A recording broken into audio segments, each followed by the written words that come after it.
Welcome back to my story, Protect Her. I hope you've been enjoying the other chapters. Now for chapter 4, The Attack. Stories from my nightmares. Close your eyes. Sometime after midnight, Flower woke to the sound of movement. At first, she thought it was the fever, hallucination brought on by pain and infection. But the sound came again, soft, deliberate, rustling branches in the tree above her. Her heart began to race. This was it. Whoever or whatever had been bringing her food and water was finally revealing itself. Despite her fear, anticipation flickered in her chest. Help had to have a face, a voice, a reason. Then something slammed down on the roof of her SUV. Thunk! The impact jolted the vehicle, forcing it deeper into the cradle of branches. Wood groaned, leaves burst free and rained down. The car rocked violently, swaying just enough to make her stomach lurch. Cold certainty flooded her. This was not her provider. Whoever had helped her before had never been careless, never loud, never aggressive. This thing was heavy, and it was above her. Flower froze, every muscle locked tight as terror paralyzed her. Not that she could have moved even if she wanted to. She tried to look up, but the darkness was absolute, thick as pitch, swallowing even the outline of her hands. She listened. At first, there was nothing. Then, breathing. Deep, wet, slow. It sounded like lungs dragging air through something broken. The scrape came next. Long nails dragged across the metal roof, screeching softly as they tested the surface. The sound made her skin crawl, and the hair on the back of her neck stood on end. The weight of the creature shifted towards the passenger side, toward her. The roof creaked, bent. She could smell it now. A foul, rancid stench flooded the car, like rotting meat and damp fur, and something older, something that had never known water or cleanliness. The odor burned her throat. The tree limb beneath the car cracked. Flower's body shook violently, fever and fear blurring together. Tears spilled from her eyes as she fought to keep her sobs silent, clamping her hands over her mouth. The thing paused, waiting. She felt it before she saw it. Long, searching fingers slipping through the broken window, reaching blindly into the car. She sensed them grazing the air inches from her face. She couldn't hold it in anymore. She screamed. A rush of air tore past her face. Pain exploded as something seized her hair, yanking her head toward the window. Her chest slammed into the branch, pinning her, agony ripping through her abdomen so violently that her scream echoed across the forest. Her scalp burned as a strand of hair tore free. She clawed upward in blind desperation, grabbing at whatever held her. Her fingers brushed its hand.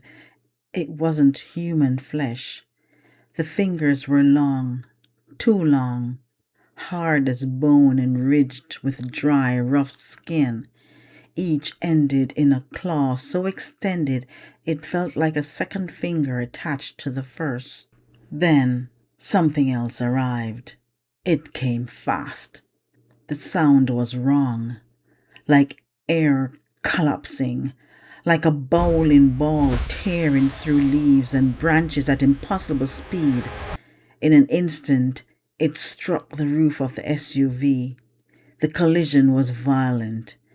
Both creatures slammed together and were thrown from the car, crashing through the trees below. Branches snapping like matchstick, leaves exploded into the air. A scream tore through the night. It was high-pitched and furious. A shriek that sounded like a jaguar and a wounded lion blended into something monstrous. Another cry answered it, but Flower had no comparison for that sound. She had never heard anything like it, not in nature, not on television, not in nightmares. The forest erupted. Bodies slammed together with bone-jarring force. The impact sent vibration racing up the trunk beneath her, making the branches shudder and the leaves exploded into frantic motion. Trees shook as if struck by a sudden storm. The wounded creature wailed again, a sound so piercing, so full of pain and fury that Flower clamped her hands over her ears. It cut straight through her, rattling her teeth, making her vision blur. The cry rose higher, then fractured, breaking into something wet and desperate. Then silence. Not the easy quiet of night, insects, or wind in the leaves. This was heavier, expectant. A snort came from somewhere below, deep, controlled, deliberate, like a bull drawing breath before a charge. Flower's heart hammered.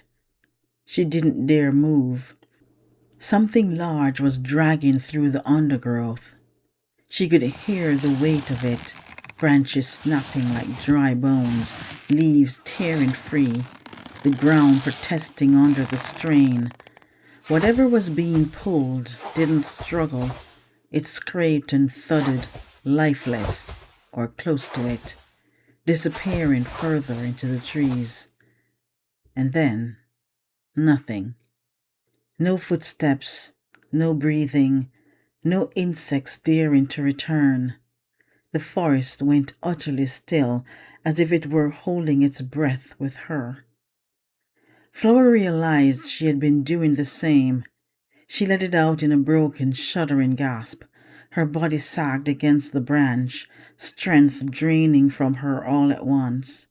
Pain pulsed through her head, throbbing behind her eyes, burnt in her abdomen, and along her torn scalp.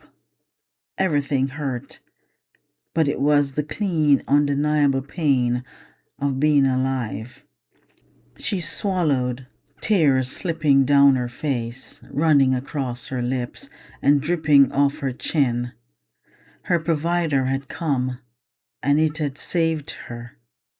The realization brought an unexpected comfort, thin, fragile, but real. Whatever it was, it had chosen her. Exhaustion crushed her like a wave. Infection burned through her veins. Fear faded into numbness. She rested her head against the branch once more, and this time she slept.